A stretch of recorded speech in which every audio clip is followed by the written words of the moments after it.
I stood frozen in my parents' living room, staring at the Christmas tree.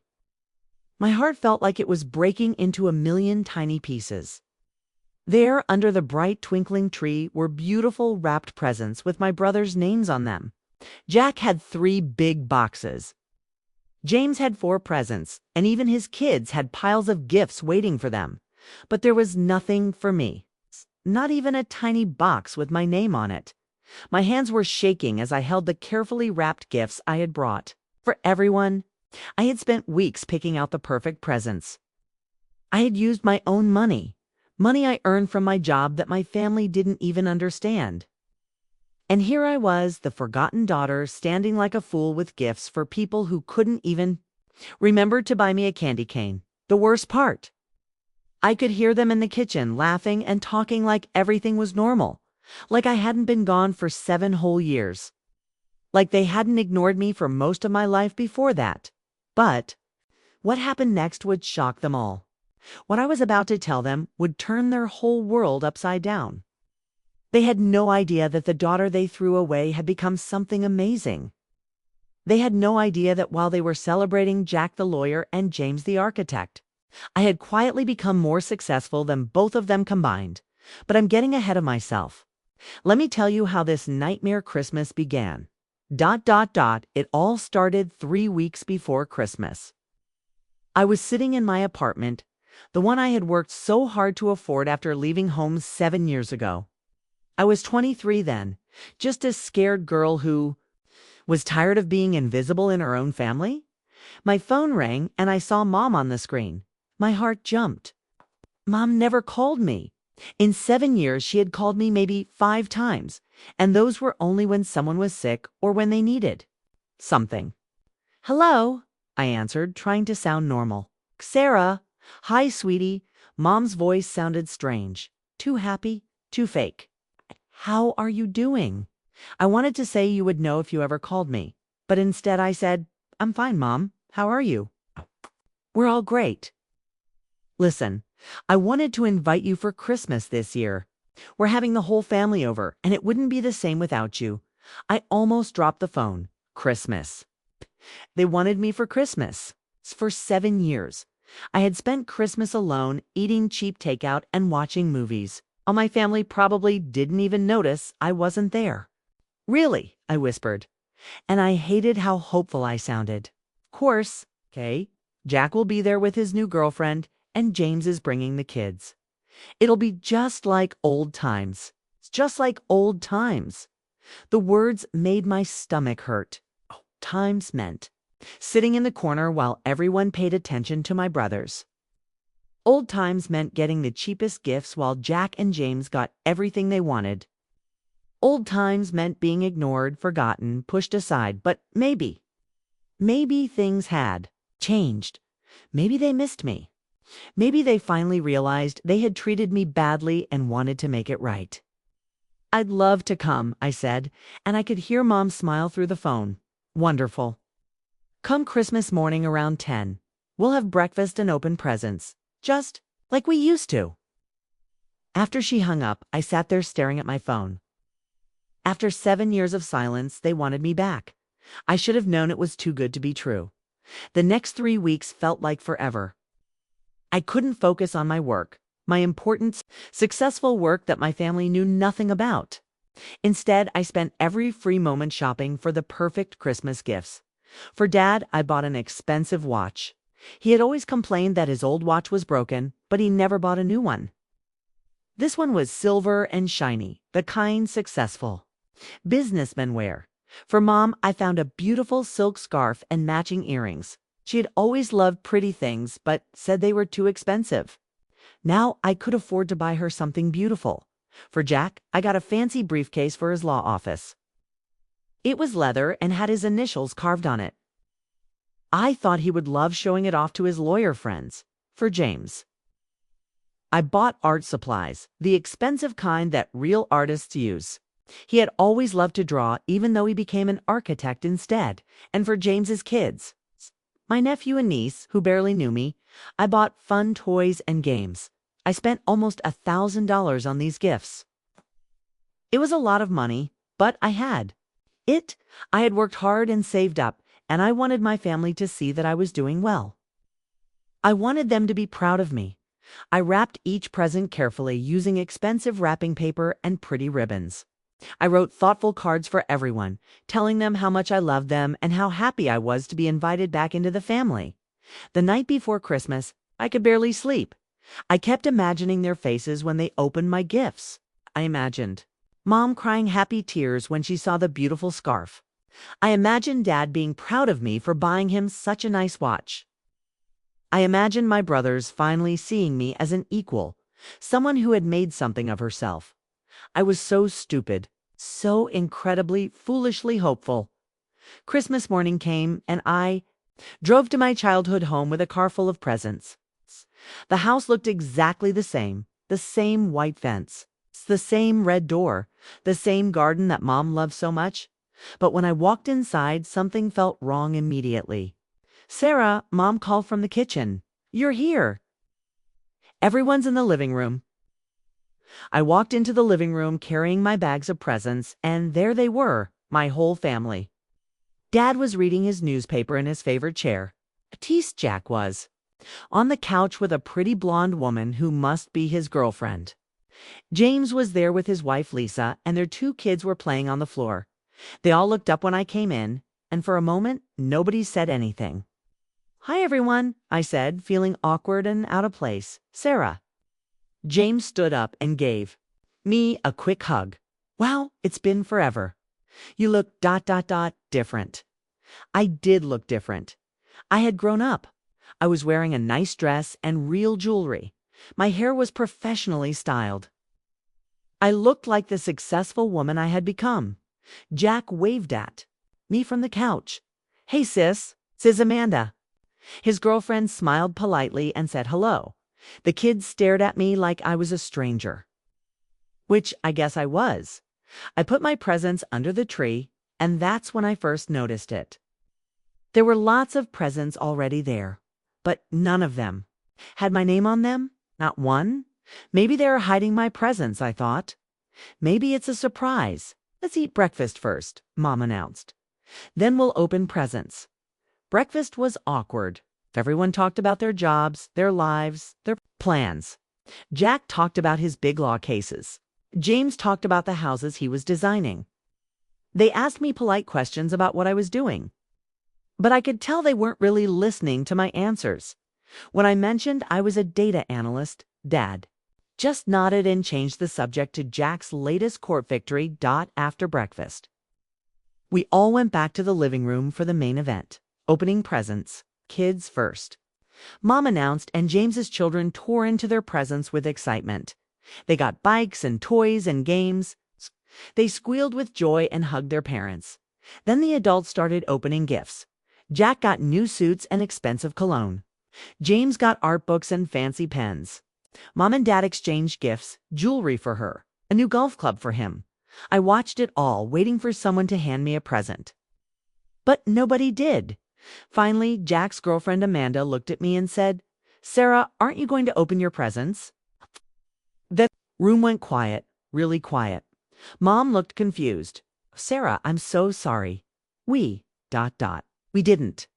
I mean, we weren't sure you were coming until the last minute, and we didn't have time to." She didn't finish the sentence, but she didn't need to. They hadn't bought me anything. They're inviting me for Christmas after 7 years of being away. They hadn't bought me a single present. I felt like I couldn't breathe. My chest felt tight, and my eyes started to burn with tears. But then I remembered the presents I had brought. Maybe when they saw how thoughtful I had been, maybe when they realized I had remembered everyone, they would feel bad. Maybe they would understand how much this meant to me. "It's okay," I said, my voice shaking a little. "I brought presents for everyone." I started handing out my carefully chosen gifts. I watched as they opened them one by one. Dad looked at his expensive watch and said, "Oh, that's nice, honey. Thank you." Mom opened her scarf and earrings and said, "How pretty. She shouldn't have spent so much." But nobody seemed excited. Nobody seemed impressed. They all just said polite "thank you" and put the gifts aside. Jack opened his briefcase and said, "Cool. Thanks, Sarah. But I could tell he was thinking it wasn't the right style for him. James liked his art supplies. But even he just smiled and said thanks before moving on to talk to his kids about their new toys. I sat there watching my family enjoy their Christmas morning, and I realized nothing had changed. I was still invisible Sarah, still the forgotten daughter, still the one who didn't matter. But they had no idea what they had just done. They had no idea that they had just insulted someone who had become incredibly successful. Someone who was making more money than Jack with his fancy law degree. Someone who had built a life they couldn't even imagine. And I was about to tell them exactly who I had become. The shock on their faces when they learned the truth would be something I would never forget. ... I took a deep breath and stood up. My hands were still shaking, but now it wasn't from sadness. It was from anger. Pure burning anger that had been building up inside me for 7 long years. You know what? Said, and my voice was louder than I meant it to be. I have something to tell all of you. Everyone looked at me. Dad put down his newspaper. Mom stopped cleaning up wrapping paper. Jack and James turned to face me. Even the kids got quiet. I want to tell you about my job. The job you never ask about. The job you think isn't important. Jack rolled his eyes. Sarah, we know you work with computers or something. It's fine. Computers or something. I laughed, but it wasn't a happy laugh. Do you think I just play with computers? I pulled out my phone and opened my banking app. My hands were shaking as I turned the screen toward them. This is my bank account, I said. This is how much money I made last year. The room went completely silent. I watched their eyes get bigger and bigger as they read the number on my screen. Dad's mouth fell open. That ... that can't be right. Oh, it's right, I said. I made $180,000 last year as a data analyst, playing with computers. Jack looked like someone had hit him in the face. That's more than I made as a lawyer. I know, I said. And this year I'm making even more. Mom was staring at me like she had never seen me before. Sarah, how is that possible? You don't even have a college degree in business or law or... I have a degree in mathematics and computer science. I said, you know, the degree you said was useless, the one you said would never get me a good job, it's the one you said I should throw away to become a nurse instead. The room was so quiet you could hear the clock ticking on the wall. Wait, James said slowly. You wanted her to be a nurse. A dad cleared his throat. We thought nursing would be more stable, more practical. I couldn't believe what I was hearing. You wanted me to give up my dream because you thought it wasn't practical. Mom looked uncomfortable. Sarah, we just wanted what was best for you. We thought you were being silly, playing with computers all day. We thought you needed a real career, like your brothers. A real career. My voice was getting louder again. I analyzed data for major companies. I helped them make decisions worth millions of dollars. I work from home most days. I travel to different countries for business meetings. I own my own apartment. I drive a nice car, and I have more money saved than both of my brothers combined. Jack's girlfriend Amanda was staring at me with her mouth open. The kids were looking back and forth between me and their parents like they were watching a movie. But the most important thing, I continued, is that I love my job. I wake up every morning excited to work. I solve problems that help real people. I'm good at what I do, really, really good. And I did it all by myself, with no help from any of you. James stood up. Sarah, we didn't know. You didn't know because you never asked. I shouted. For 7 years you never called. You never visited. You never cared enough to find out how I was doing. And when Mom finally called me 3 weeks ago, I thought maybe you had missed me. I thought maybe you wanted me back in the family. Tears were running down my face now, but I didn't care. I spent almost $1,000 on Christmas presents for all of you. I spent weeks picking out the perfect gifts because I wanted you to see that I had made something of myself. I wanted you to be proud of me. I looked at each of them one by one. But you couldn't even buy me a candy cane. You couldn't even pretend to care. Dad tried to say something, but I held up my hand to stop him. You want to know why I really left home 7 years ago? I asked. It wasn't just because I wanted to follow my dreams. It was because every single day in this house, I felt like I didn't matter. Every single day, you made me feel like I was the mistake child, the one you didn't know what to do with. Mom started crying. Sarah, that's not true. It is true, I said. Jack got a car for his 16th birthday. James got a car for his 16th birthday. I got nothing. Jack's college was paid for. James's college was paid for. I had to get student loans and work 3 jobs to pay for school. Was remembering everything now? All the hurt I had pushed down for so many years. When Jack graduated law school, you threw him a big party and invited everyone we knew.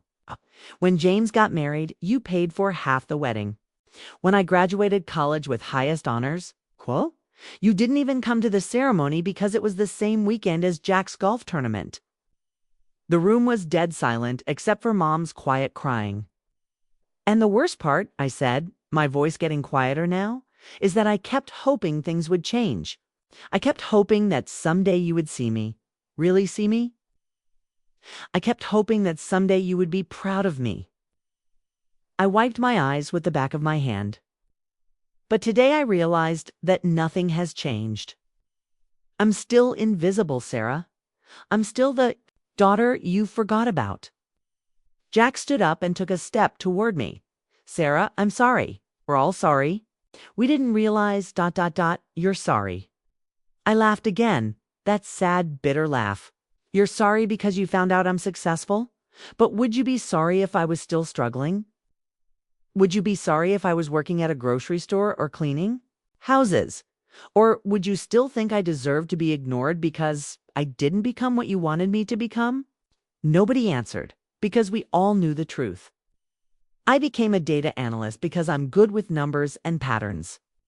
I'm good at seeing things that other people miss. I'm good at solving complicated problems. And you know what? The company I work for just offered me a promotion. Pulled out another paper from my purse, the job offer I had gotten just last week. They want me to become the head of their data science department. The salary is $220,000 a year plus bonuses. I'll be managing a team of 15 people. I'll be the youngest department head in the company's history. Dad's eyes got even bigger. Sarah, that's incredible. I know it's incredible, I said. But here's the thing. I'm not taking the job. Everyone looked confused. I'm not taking it because I got a better offer. It's from a company in California. They want me to start my own data analysis company, and they'll be my first client. The contract is worth $1.2 million over 3 years. Asterisk, the silence in the room was so thick you could cut it with a knife. I'm moving to California next month, I said. I'm going to run my own company. I'm going to hire other people, like me, smart people who love working with data. And I'm going to prove that the daughter you threw away was actually the most successful one of all. Mom was crying harder now. Sarah, please, we can fix this. We can make it right. How? I asked. How are you going to fix 7 years of not caring? How are you going to fix a lifetime of making me feel like I wasn't good enough? I looked around the room at all of them. My parents, who had never believed in me. My brothers, who had never seen me as an equal. My sister-in-law, who barely knew I existed. My niece and nephew, who were strangers to me. The saddest part, I said, is that I would have given anything for you to love me. I would have shared my success with you. I would have helped Jack pay off his student loans. I would have helped James start his own architecture firm. I would have taken you and Mom on vacation to places you've never seen. I picked up my purse and headed toward the door. But instead, you taught me that the only person I can count on is myself. And you know what? I'm okay with that. I've built a good life without you, and I'll keep building it. I stopped at the door and turned back one last time. Oh, and one more thing, I said. Remember how you always said I should become a nurse? Because it was a helping profession? Well, last year I donated $50,000 to help build a new children's hospital.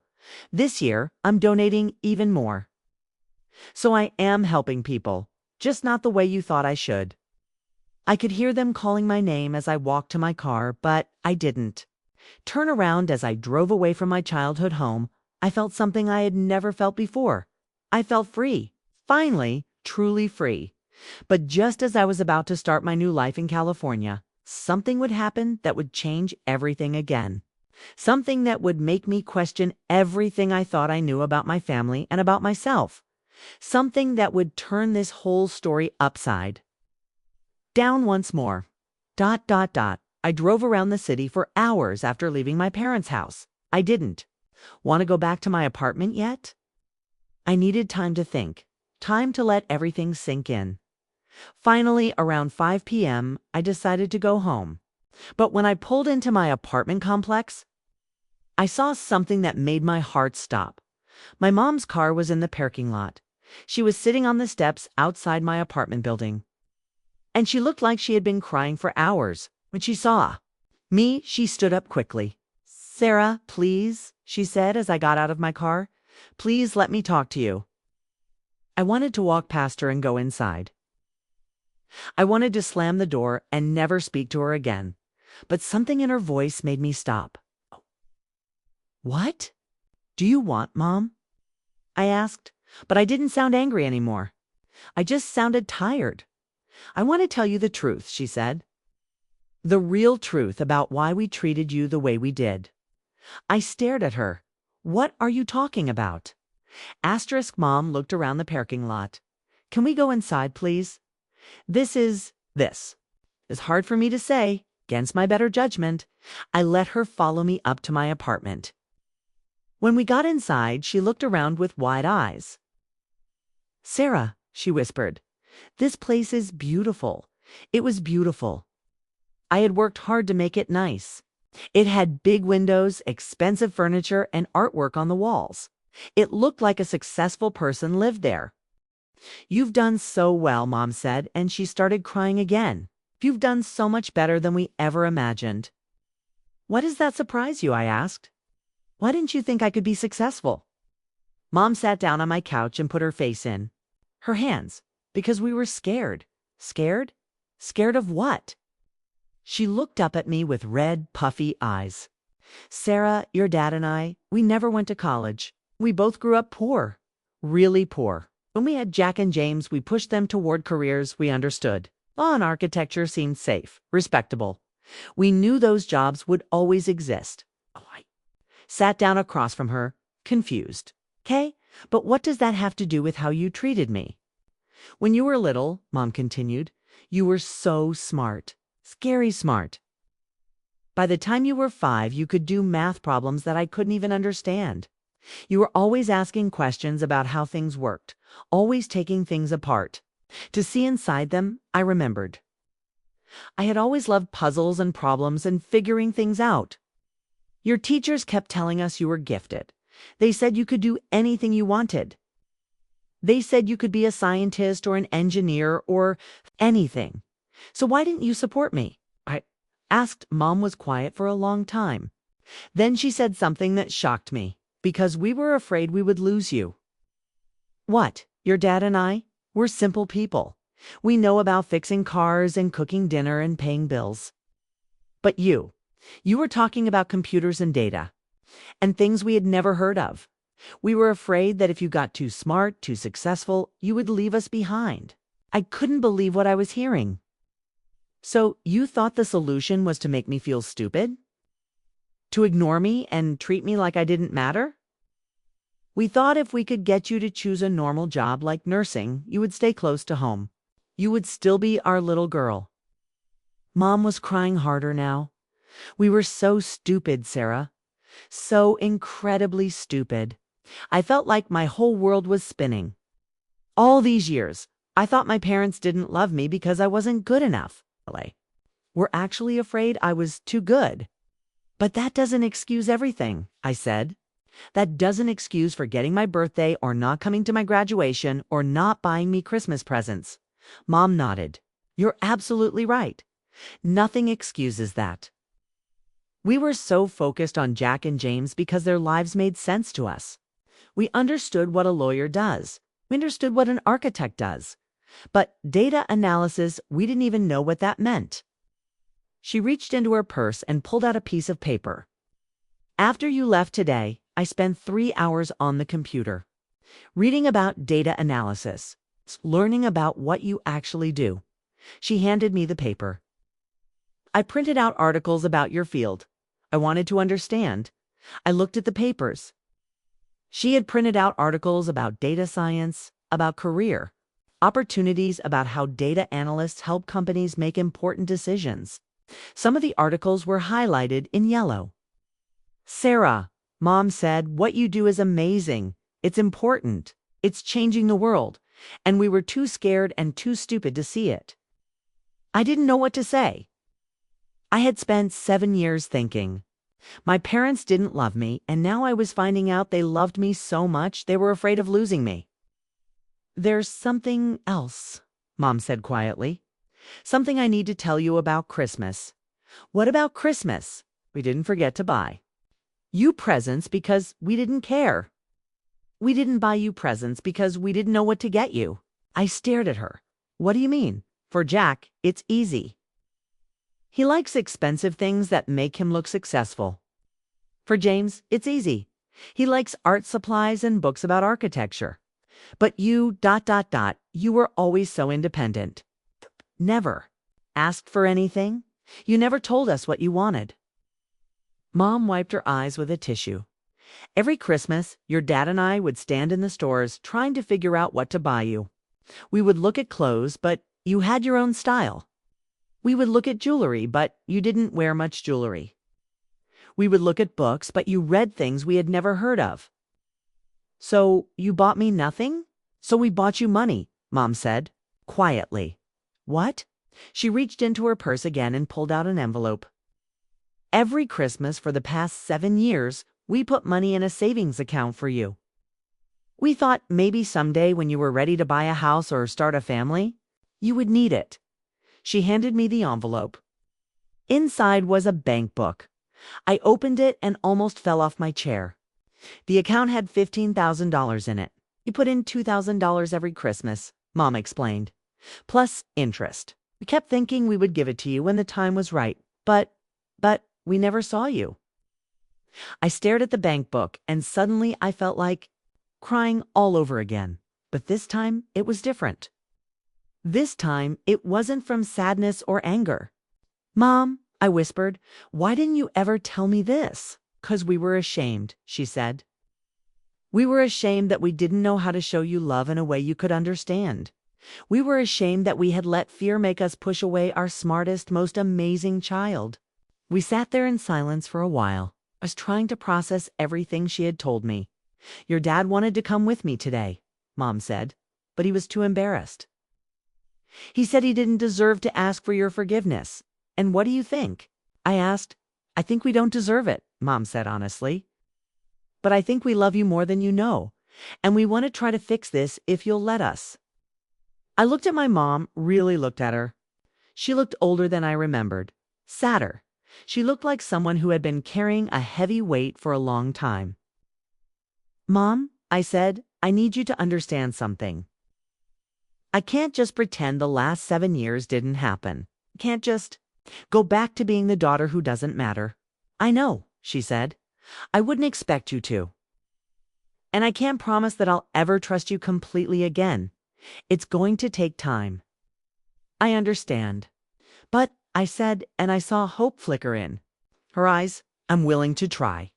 If you're willing to really try to... Mom started crying again, but this time they were happy tears. What would trying look like? She asked. I thought about it for a minute. It would mean calling me every week, not just when someone is sick.